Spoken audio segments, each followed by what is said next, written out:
Right now, we can tell you that 3 people were shot and 2 were young children, according to Fort Pierce Police, and authorities have not given us any further information about the conditions or the ages. According all the afternoon, it started really peaceful. We don't know what happened, what snapped that made it turn from a peaceful protest to this type of protest that we're seeing right here.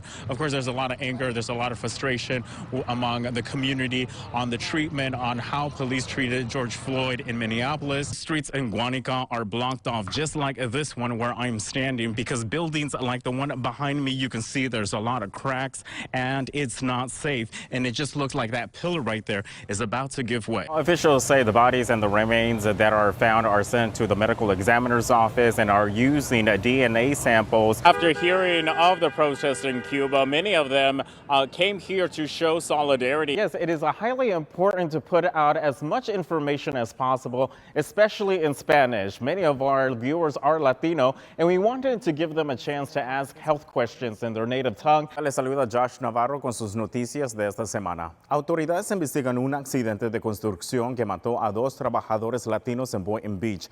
El incidente ocurrieron en la Plaza Riverwalk, justo a la calle Woolbright el martes. Family and friends of Mia Marcano came to her apartment for a vigil. There was music and prayer, and many of them said that even though this wasn't the outcome they'd hoped for, they were grateful that her body was found. Guys, the Laundry family home behind me, you see it there, is all quiet tonight after authorities confirmed the remains found in the Carlton Reserve are those of their son. Once we first got here earlier this afternoon, you could still smell smoke in the air. And I can tell you that 1 person died from that triple shooting. It's a lot quieter compared to a couple of hours ago and the overnight hours where there was a lot of protesters here. Also have bilingual signs that says reduzca la propagación de gérmenes, which means reduce the spread of germs. This is all efforts that the city is doing. The driver and the victims are part of the Fort Lauderdale Gay Men's Chorus, a small 25-member group made up of mostly older men. A majority of them were not here tonight for the service as a community came together to show strength after this tragic event. Apparently, it's the video game Sega. I didn't play video games growing up, so my bad if I mispronounced that. Anyways, Radio Social reopens at 4 o'clock this afternoon. Tonight, the fair ends at 8 o'clock, so you have a couple of hours to come on out, get your tickets, enjoy the fair. Good morning, Mark and Leah. We're at the M&T Pavilion, Squeezer Stage, aka known as Parcel 5. Right now behind me is the U.S. Army Jazz Ambassadors. After hearing of the protests in Cuba, many of them came here to show solidarity, and many of the local Cubans I talked to say they are frustrated about the obstacles in place to send aid to many of their family and friends who are suffering and dying on the island nation.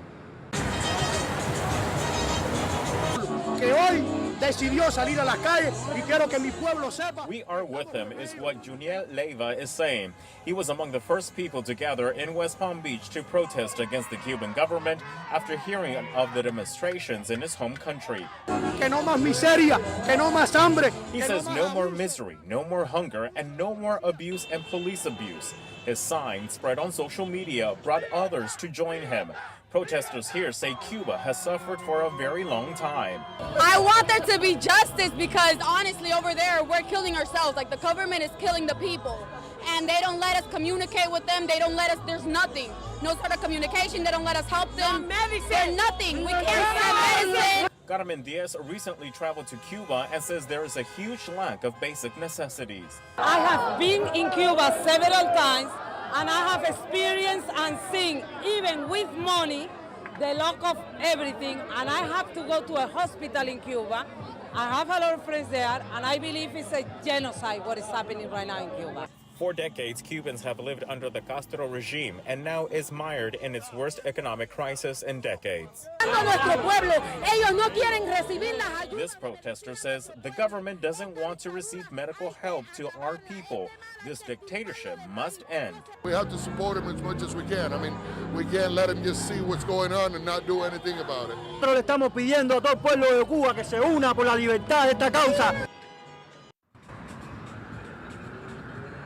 Now, protesters also hope that word will reach to the Cuban people in Cuba about the rallies and the protests that were held today to let them know that they are standing with them here in the United States. Many of them hope to return back to Cuba to be able to walk the streets where they were born as free people. For now, we're live in West Palm Beach. I'm Josh Navarro, WPTV News Channel 5. Family and friends of Mia Marcano came to her apartment for a vigil. There was music and prayer, and many of them said that even though this wasn't the outcome they'd hoped for, they are grateful that her body was found and they want her life to be remembered. I don't know how we're going to overcome this one. We've experienced a lot of loss as a family, but not one like this before. Kelly Sue of Fort Lauderdale is Mia Marcano's cousin. She shares the heartbreak like many here after finding out their loved one was found in a wooded area Saturday morning.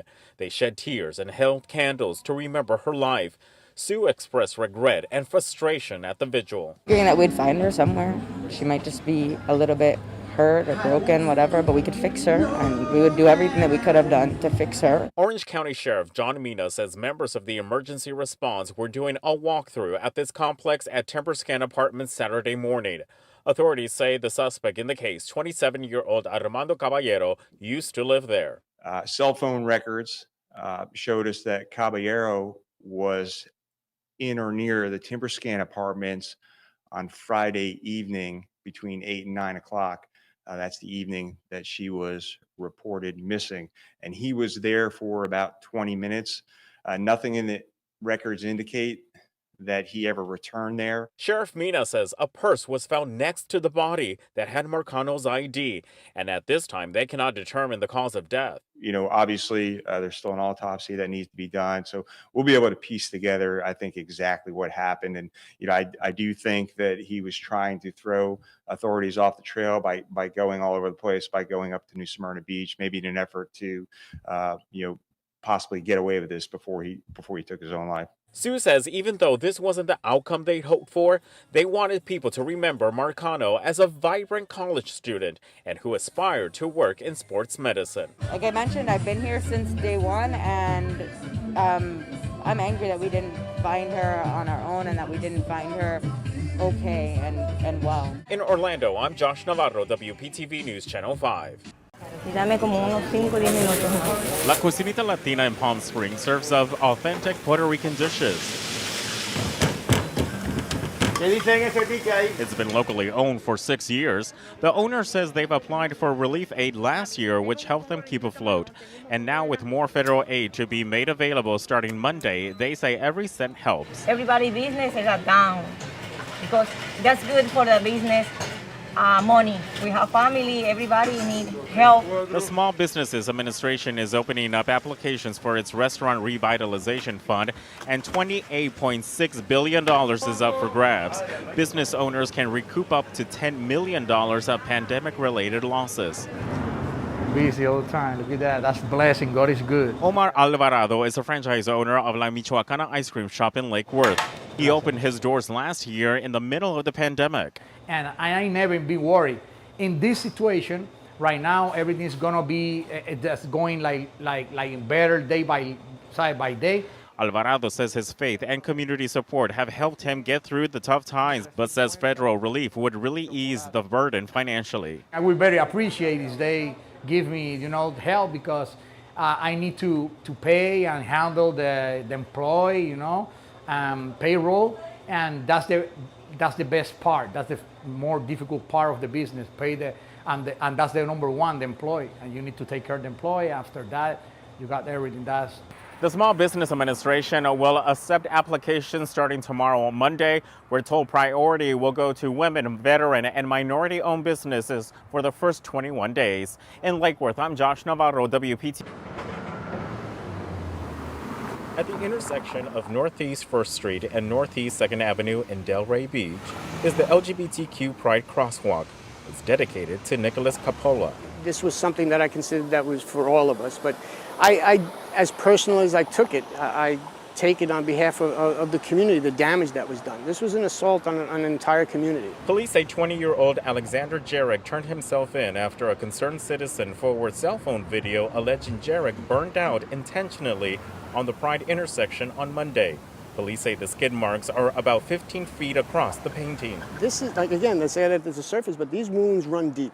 I mean, we've had how many trans, siblings murdered, viciously murdered, in such a short period of time most recently. So this, again, shows just how much more work we have to do. I don't believe anybody of any intelligence did this. It's important to understand that we're united together as a community, as a human race. People were so outraged. Rand Hawk is the president and the founder of the Palm Beach County Human Rights Council and a former judge. He says a lot of people don't realize the Pride intersection is protected under a new Florida law. The new law provides that it's a felony, and if they're convicted, they have to pay whoever is owning the memorial to replace it or repair it. Because it's not representative. This is definitely not representative of Delray Beach.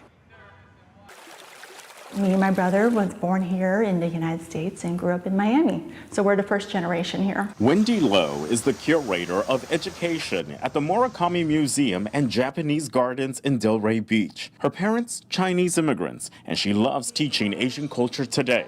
But it didn't start that way. I always wanted to be non-Asian. You see, Wendy says growing up in Miami, where the majority population is Latino, there wasn't much representation of Asians in South Florida. Wendy says she experienced adversities at school for being Asian. There was a lot of people calling me names from China, Chino, making this slanty eye.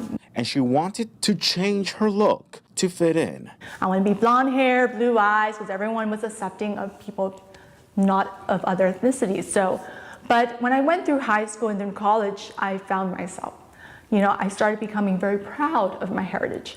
That new love led her to study international business with a focus on Japan and Asia at Florida International University. She then participated in the Japan Exchange teaching program. It was a different dynamic where I blended in, but wasn't fully of Japanese. But because of my Chinese heritage, I understood the culture and customs a lot more easier. And you can see her here in these pictures. She taught English to elementary and middle school students for 3 years. Teaching in Japan kind of made me fall in love with education. She later got her master's in education and landed an internship here at the Murakami Museum and Japanese Gardens, then hired as a curator in 2009. Wendy lectures and leads outreach programs throughout Palm Beach County and South Florida. The birds on the shoulder has the face of Kannon, the Japanese goddess. Currently, the museum has an exhibit called Beyond the Wall, Visions of the Asian Experience in America. Asian immigrants and subsequent generations born into the U.S. have played an integral role in building this nation in all facets of life. There has been such a rise of xenophobia and Asian hate crimes.